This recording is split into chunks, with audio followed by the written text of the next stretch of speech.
Девизниот прилив од странските туристи во периодот јануари-ноември 2016 година достигнал 220,3 милиони евра, или 15 милиони евра повеќе од 2015. Бројот на туристи лани во споредба со 2005 година е зголемен за 2,5 пати. Ова е реалност и ова се конкретни ефекти од политиките што ги реализираше ВМРО-ДПМНЕ. Според официјалните податоци на Државниот завод за статистика, Скопје и Охрид се најпосетуваните туристички дестинации.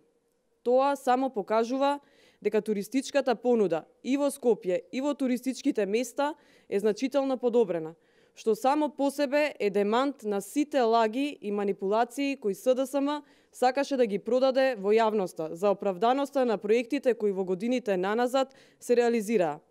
Континуираниот раст на бројот на туристи во земјата е резултат на напорите и вложувањата од страна на владата предводена од ВМРО-ДПМНЕ и нејзината силна фокусираност на ова прашање.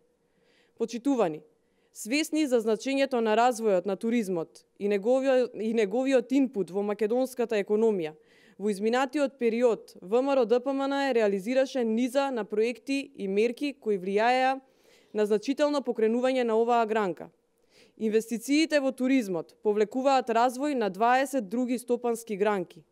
Во таа насока, владата предводена од ВМРО-ДПМНЕ, заедно со стратешки инвеститор, ги реконструираше аеродромите Александар Велики и Свети Апостол Павле и директно субвенционираше на ефтини авиолетови.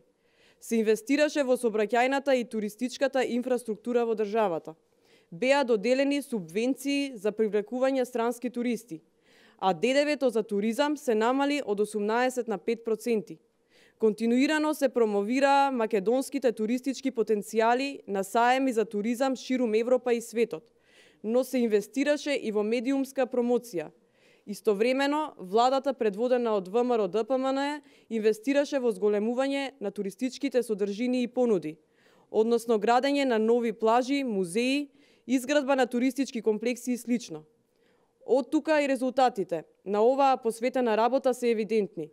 За жал, не можеме да компарираме со резултатите во оваа област од времето на СДСМ, затоа што во голема мера овие бројки и проекти кои денес се реализираат или не постоеле како ставки во времето на нивното владење или биле неспоредливо поминорни. ВМРО-ДПМНЕ ќе продолжи да инвестира и реализира проекти од областа на туризмот. Затоа, во програмата Реално ВМРО-ДПМНЕ и коалицијата, која граѓаните на изборите во мнозинство ја поддржаа, нуди издржани проекти како, например, промоција на 9 туристички развојни зони и формирање на развојни зони во руралните места и вински региони, развивање на велнес, спа и здравствен туризам, модернизација на скијачки центри, продолжување на проектот за субвенционирање за привлекување на странски туристи, збогатување и изградба на нови туристички содржини во постојните туристички дестинации во државата.